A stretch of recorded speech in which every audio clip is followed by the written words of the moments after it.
हर हर महादेव। नमस्कार आप सभी को।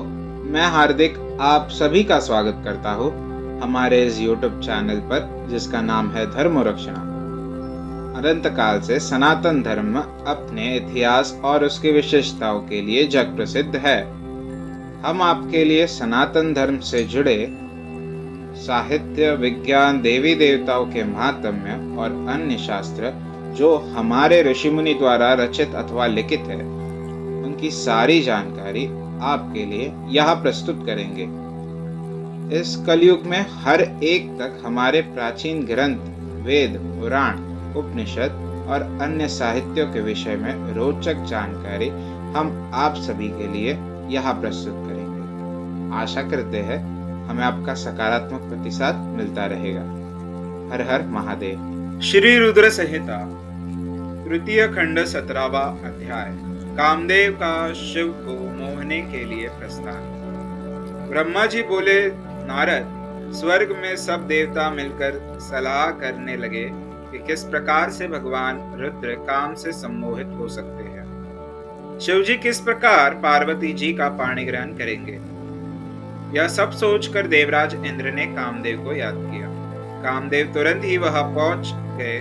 तब इंद्र ने कामदेव से कहा, हे मित्र, मुझ पर बहुत बड़ा दुख आ गया है। इस दुख का निवारण सिर्फ तुम ही कर सकते हो।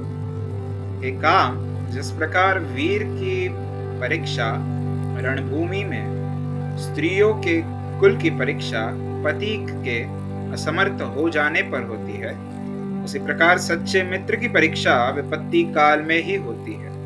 इस समय मैं भी बहुत बड़ी मुसीबत में फंसा हुआ हूँ और इस विपत्ति से आप ही मुझे बचा सकते हैं। यह कार्य देवहित के लिए है, इसमें कोई संशय नहीं है।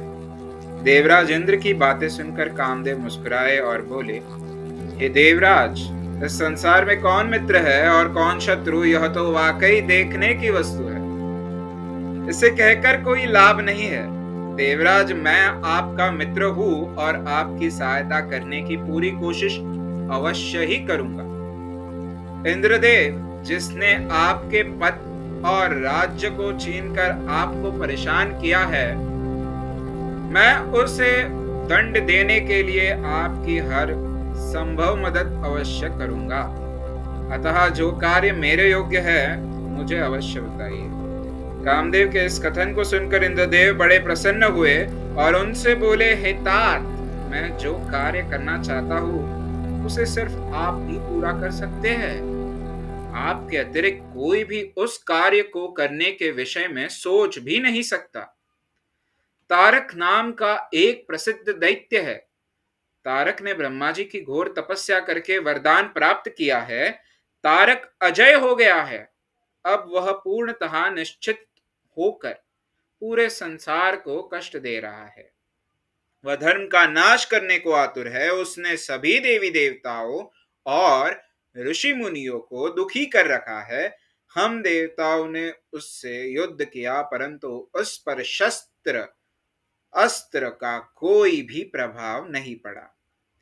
यही नहीं, स्वयं श्रीहरि का सुदर्शन चक्र भी तारक का कुछ नहीं बिगाड़ सका।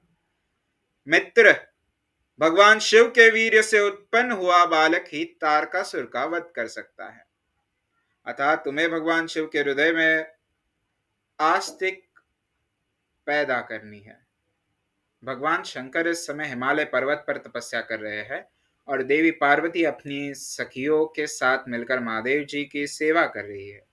ऐसा करने के पीछे देवी पार्वती का उद्देश्य प्रभु शिव को पति रूप में प्राप्त करना है, परंतु भगवान शिव तो परम योगी है। उनका मन सदैव ही उनके वश में है।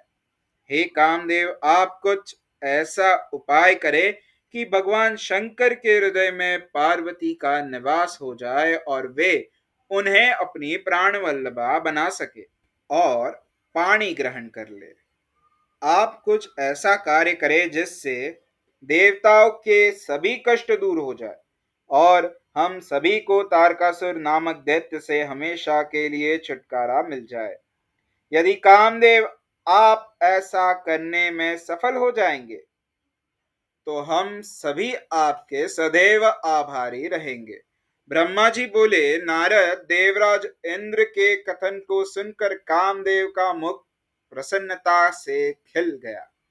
तब कामदेव देवराज से कहने लगे कि मैं इस कार्य को अवश्य करूंगा। इंद्रदेव को कार्य करने का आश्वासन देकर कामदेव अपनी पत्नी रति और वसंत को अपने साथ लेकर हिमालय पर्वत पर चल दिए, जहां शिव जी तपस्या कर रहे थे। अध्याय 17वां समाप्त। हमारे कार्य की सराहना करते हुए इस YouTube चैनल को सब्सक्राइब करें, वीडियोस को शेयर करें और लाइक करें। हमारे कार्य मानव जाति के हित हेतु अधिकांश मानव जाति तक पहुंचाने में हमारी सहायता करें। भविष्य में हमारे सनातन धर्म के विषय में अधिक जानकारी प्राप्त करने हेतु हमारे साथ बने रहे इस YouTube चैनल पर, जिसका नाम है धर्म रक्षणा। धर्मो रक्षति रक्षतः। हर हर महादेव।